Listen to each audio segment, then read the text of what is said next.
In this video, I'm going to take you inside the sailors who turn a floating sea base into a helicopter airport, one of the most non-stop, high-pressure, and strangely fascinating jobs on a U.S. expeditionary sea base, starting with, before we get into the sailors themselves, before we talk about the hand signals, the fuel lines, the hearing protection, the deck crews sprinting under spinning rotors, and the whole weird reality of making helicopters land on what is basically a mobile military platform in the middle of the ocean. Let's make sure you understand what kind of ship we're actually talking about. Because most people, when they think Navy aviation, picture an aircraft carrier, a giant nuclear city at sea, jets blasting off, arresting wires, crew everywhere. That image is so dominant that it kind of swallows every other kind of naval flight operation. The expeditionary sea base is not that. The ESB is a different kind of animal. It is a mobile, sea-based platform built to support operations that need aviation, staging space, fuel, equipment, command and control, and mission flexibility without requiring a full carrier strike group or a permanent shore base. These ships support things like special operations, airborne mine countermeasures, logistics, and other mission sets where the military wants a floating foothold close to the action. And one of the most important parts of that foothold is aviation. The ESB has a massive flight deck with 4 helicopter landing spots. It has hangar support. It has equipment staging spaces. It has fuel storage. It has repair spaces. It has all the things needed to let multiple helicopters come and go from a ship that is not technically an airport, but absolutely has to function like one. That is where the sailors come in, because the ship by itself is just steel, fuel, and deck space.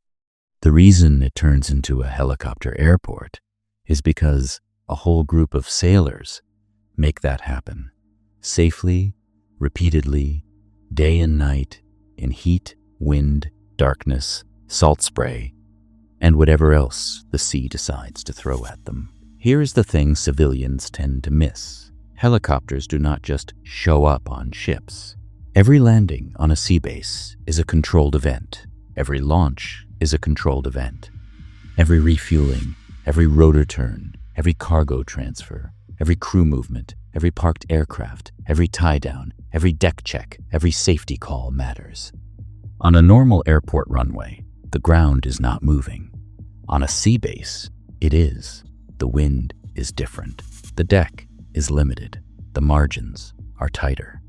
The deck crew and flight deck sailors are working inside an environment where one bad movement, one missed signal, one misunderstanding, or 1 second of carelessness can go from small mistake to catastrophic very quickly. That is why these sailors matter so much.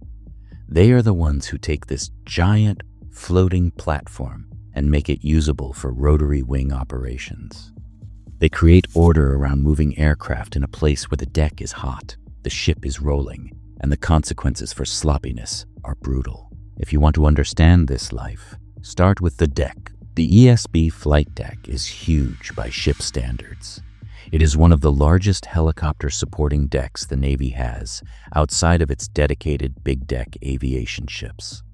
It is built to handle multiple aircraft spots and support helicopters like MH-53S and H-60S, among others. But a big deck does not mean an easy deck because the whole deck is exposed. There is no nice terminal, no enclosed jet bridge, no comforting concrete runway. Just steel, painted markings, tie-down points, noise, wind, rotor wash, and sea air constantly trying to corrode everything. The sailors working there live in that world. They know where every aircraft should be spotted. They know how aircraft need to be brought in and moved out. They know how to read the deck in a way most people never will. To an outsider, it can look like chaos, a helicopter approaching, sailors moving in different directions, hand signals flying, gear being shifted, comms happening, crew waiting, but the whole thing is organized. It has to be. A flight deck only looks casual when the people running it are very good. And the deck itself is full of cues that those sailors read almost automatically. Painted landing circles, safety boundaries, tie-down spots, firefighting gear, fueling stations, and all the invisible habits that tell them how to move without crossing into danger. To a visitor, it is just a lot of markings on gray steel. To the sailors working there, it is a map of what can happen, what must never happen, and how to keep helicopters moving without the whole place turning into a hazard zone. This job is not one person. It is a whole ecosystem. You have sailors controlling deck movement. You have people responsible for launch and recovery support. You have fueling teams. You have aviation boatswains, mates, and other specialists who know aircraft handling, safety procedures, and deck choreography. You have people dealing with communications, support gear, tie-downs, and coordination with the aircrew and ship's command. On some operations, you may also have military detachments, embarked aviation teams, and other specialists who plug into the flow. And that is part of what makes the ESB so interesting. It is already a hybrid kind of ship, not a classic destroyer, not a classic amphib, not a classic carrier. It blends military and support functions in an unusual way. So the sailors working its flight ops are often doing a job that feels part shipboard seamanship, part aviation support, part logistics, part safety enforcement, and part controlled improvisation. That last part matters. Because no matter how many procedures exist, real life at sea always has variables. Different aircraft, different mission loads, different sea states, different wind, different daylight conditions, different visiting air crews, different tempos. The sailors who make the deck work are constantly adapting while pretending outwardly that everything is under control. That is professionalism at sea in a nutshell. One of the biggest misconceptions about flight deck work is that it begins when the aircraft arrives. It does not. It begins with preparation. The deck has to be checked. Equipment has to be where it belongs. Foreign object debris has to be cleared. Safety gear has to be staged. Fuel readiness has to be confirmed. Aircraft spots have to be understood. The ship's movement and weather have to be accounted for. The air plan has to be known.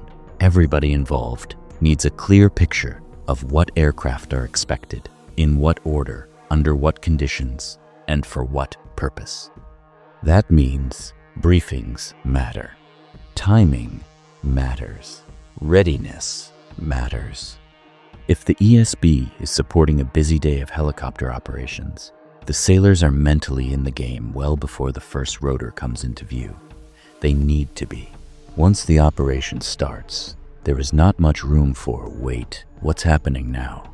That is how accidents happen. So life inside this job begins with anticipation. The crew is always thinking one phase ahead. What is inbound? What needs fuel? What needs deck space? What is launching next? What if the pattern changes? What if the weather shifts? What if an aircraft wave-off happens? What if something comes in hot? What if something mechanical delays departure and jams up the whole sequence? That sort of constant forward thinking is one reason these sailors get mentally tired even on days when they are not physically sprinting all over the deck. Now let's get to the part everybody imagines. A helicopter coming aboard a sea base looks cool from a distance. Up close, it looks violent. The aircraft approaches. Wind hits different angles. Rotor wash starts blasting across the deck. Sound rises instantly into that deep, pounding helicopter noise that you do not just hear, you feel it in your chest and in your teeth.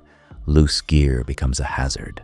Everybody on deck has to know where to be, where not to be, and when to move.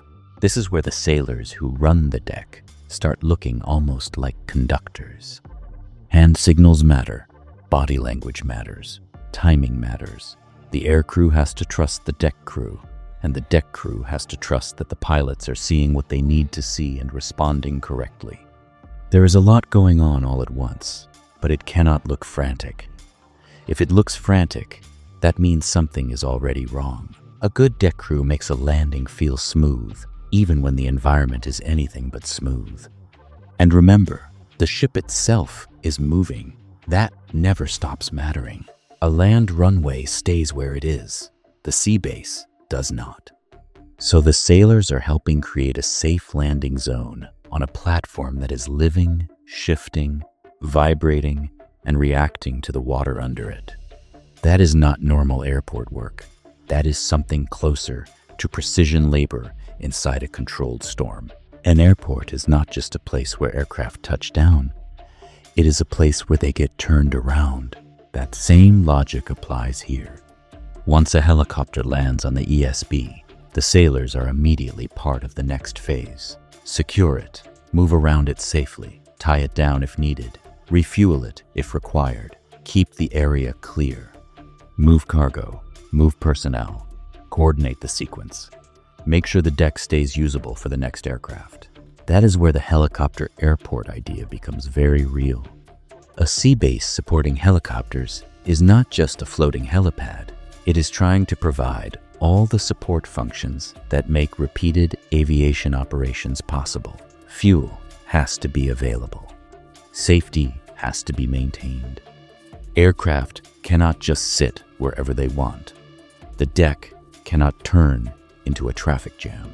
So the sailors are always shaping flow. Who is staying? Who is launching? Who needs to be repositioned? What gear is crossing the deck? Is there enough space on spot 2 if spot 1 gets tied up? Does the next aircraft need a hot refuel? Is the deck ready for another recovery? Can they keep tempo without cutting corners? That is not glamorous, but it is the whole game. If you ask civilians what the most stressful part of flight deck work is, a lot of them say the landing. And sure, that is intense. But fueling is where the danger becomes constant and technical. Helicopters need fuel fast, correctly, and safely. On a sea base, that usually means JP5 and the whole chain of handling it without creating a disaster. Fuel teams are working around hot aircraft, moving crews, spinning rotors sometimes, and a shipboard environment where everything already carries risk. Fuel does not care about your confidence level. It only cares whether the procedure was followed. That is why fueling crews become some of the most procedure-driven people on the ship. Every hose, every connection, every grounding step, every signal, every clearance matters. If something leaks, if something gets rushed, if somebody gets complacent, you are suddenly one mistake away from fire on a flight deck. And on a ship, fire is everybody's problem immediately. Everything gets weirder at night. The deck lighting changes, depth perception changes, fatigue becomes more real, the sea feels bigger, the aircraft lights feel harsher, the noise seems to isolate you more. Even the same helicopter landing on the same spot can feel like a different species of event once darkness takes over. For the sailors turning the sea base into a helicopter airport, night ops are where professionalism shows. Anybody can look decent in broad daylight when visibility is perfect and the deck is dry and the schedule is calm. Night operations test whether the team really owns the process. People have to trust their training, trust their spacing, trust their signals, and trust each other. There is less visual forgiveness. Everything depends more on habit, repetition, and confidence under pressure. And the body does not care that flight ops are important. If it is 0200 and you have already been up too long, your body wants sleep, not precision. But the job still demands precision. That is one reason this life wears people down in a way outsiders often do not see. It is not always dramatic exhaustion. A lot of it is cumulative.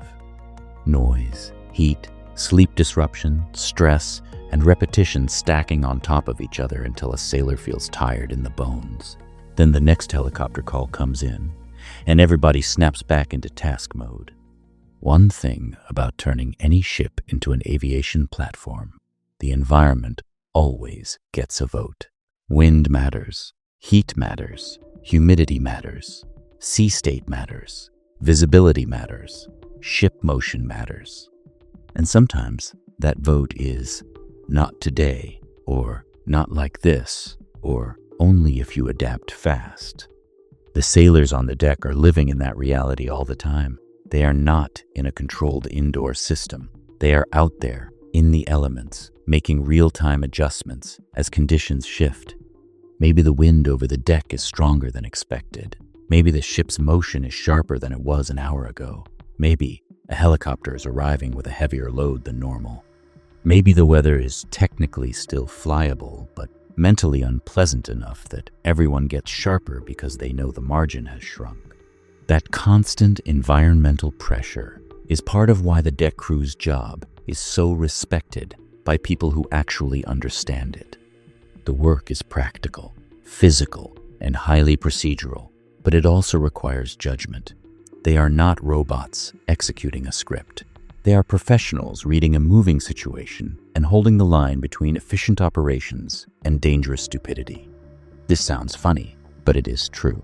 A helicopter flight deck is full of motion, momentum, noise, and urgency. Aircraft are not people, obviously, but they create the same problems a crowd does. Conflicting movement, blocked lanes, uncertainty, attention demands, timing problems, and the need for somebody to keep the whole thing from collapsing into confusion. That is what the sailors are doing all day long. They are managing space around machines that can absolutely kill you if space is mismanaged. They are deciding where movement happens, when it happens, and how it happens. They are maintaining invisible order around visible chaos. And on an ESB, that matters even more, because the whole reason the ship exists is flexibility. Different helicopters can show up, different detachments can embark, mission tempo can shift.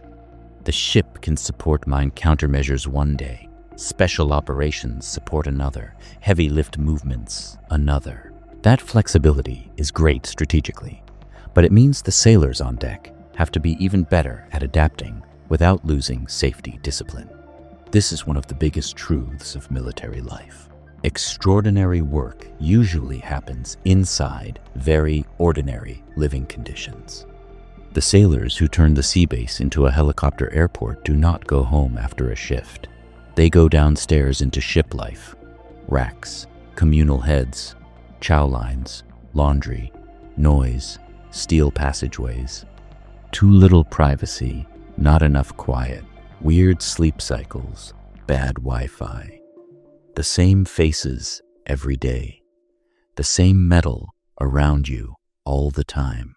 That contrast matters, because from the outside, the job sounds cinematic. Helicopters landing on a floating base in strategic waters. Sailors guiding aircraft under rotor wash. Fueling, launching, recovering, repeating. Inside the actual life, it is also about whether you get enough sleep to function tomorrow, whether chow still has something decent left when you get there, whether your hearing protection is where you left it, whether you can call home before the connection dies, whether you can mentally reset before the next evolution starts. That is what makes the work feel real. It is not heroic for 10 minutes and then over. It is woven into the whole day. The reason this job deserves more attention is simple. Without these sailors, the sea base does not become an aviation platform in any meaningful sense. You can build the big deck. You can paint the landing spots. You can store the fuel. You can write the procedures. None of that is enough by itself. The sailors are the conversion mechanism. They are the reason the steel turns into function.